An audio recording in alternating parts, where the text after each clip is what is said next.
एक बार एक छोटी सी बच्ची हाथ में मिट्टी की गुल्लक लेकर के भागती हुई एक दवाइयों की दुकान पर गई। वो काफी देर तक वहां पर खड़ी रही, लेकिन दुकानदार का ध्यान उसकी तरफ नहीं गया क्योंकि और भी बहुत सारे लोग खड़े हुए थे। उसने दुकानदार को कई बार बुलाया, लेकिन वहां पर भीड़ इतनी थी कि दुकानदार का ध्यान उसकी तरफ गया ही नहीं। और फिर उस बच्ची को थोड़ा सा गुस्सा आया तो उसने अपनी मिट्टी की गुल्लक लेकर के वहीं काउंटर पर जोर से रख दी, जिसके बाद में जो दुकानदार था और जितने भी लोग खड़े थे वो सब उस बच्ची की तरफ देखने लग गए। और फिर उस दुकानदार ने उस बच्ची से पूछा, बेटे आपको क्या चाहिए? तो वो बड़े ही भोलेपन से बोली कि मुझे एक चमत्कार चाहिए। ये सुनकर के दुकानदार को कुछ समझ नहीं आया, ना ही वहां पर जो लोग थे उनको कुछ समझ में आया, और सब उसकी तरफ देखने लग गए। फिर दुकानदार ने बोला, बेटे चमत्कार तो यहां पर नहीं मिलता है। तो बच्ची को लगा कि वो उससे झूठ बोल रहा है, तो बच्ची ने कहा कि मेरी गुल्लक में बहुत पैसे हैं, आप बताओ आपको कितने पैसे चाहिए, लेकिन मैं आज यहां से चमत्कार लेकर के ही जाऊंगी। तो वहीं काउंटर पे एक और आदमी खड़ा था, उसने उस बच्ची से पूछा कि बेटे क्यों चाहिए तुमको चमत्कार? तब उस बच्ची ने अपनी कहानी बताई कि अभी कुछ दिन पहले मेरे भाई के सर में बहुत तेज दर्द हुआ, तो मेरे पापा मम्मी उसको हॉस्पिटल ले गए। उसके बाद कई दिन तक मेरा भाई घर नहीं आया। तो मैंने कई बार अपने पापा से पूछा, लेकिन उन्होंने मुझे कुछ नहीं बताया। उन्होंने बार बार यही कहा कि वो आ जाएगा, वो कल आ जाएगा, वो कल आ जाएगा, लेकिन वो आ ही नहीं रहा था।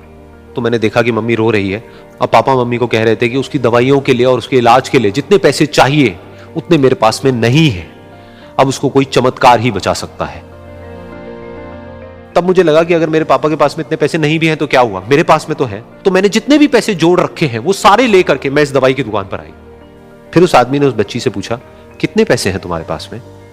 ये सुनते ही उस बच्ची ने अपनी गुल्लक उठाई, जमीन पर फेंकी और तोड़ दी, और पैसे गिनने लग गई। बाकी सब लोग खड़े होकर के उसको देख रहे थे। थोड़ी देर बाद उसने सारे पैसे अपने हाथ में इकट्ठे किए और बोली, मेरे पास में पूरे 19 रुपए हैं। वो जो आदमी वहां पर खड़ा था वो थोड़ा सा मुस्कुराया और बोला कि अरे तुम्हारे पास में तो पूरे पैसे हैं, इतने का ही तो आता है चमत्कार। ये सुनकर के वो बच्ची बहुत खुश हो गई और बोली कि चलो मैं आपको अपने पापा से मिलवाती हूं।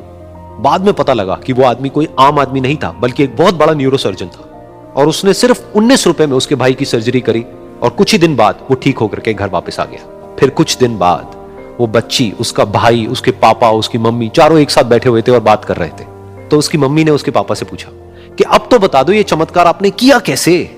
तो उन्होंने अपनी बेटी की तरफ देखा और बोले, ये चमत्कार मैंने नहीं, इसने किया है।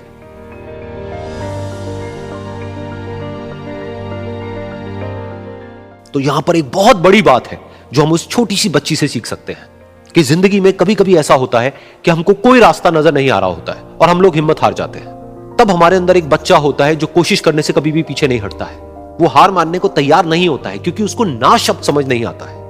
वो बच्चा जिसके लिए कुछ भी नामुमकिन नहीं है, क्योंकि वो हर हाल में कोशिश करता ही रहता है।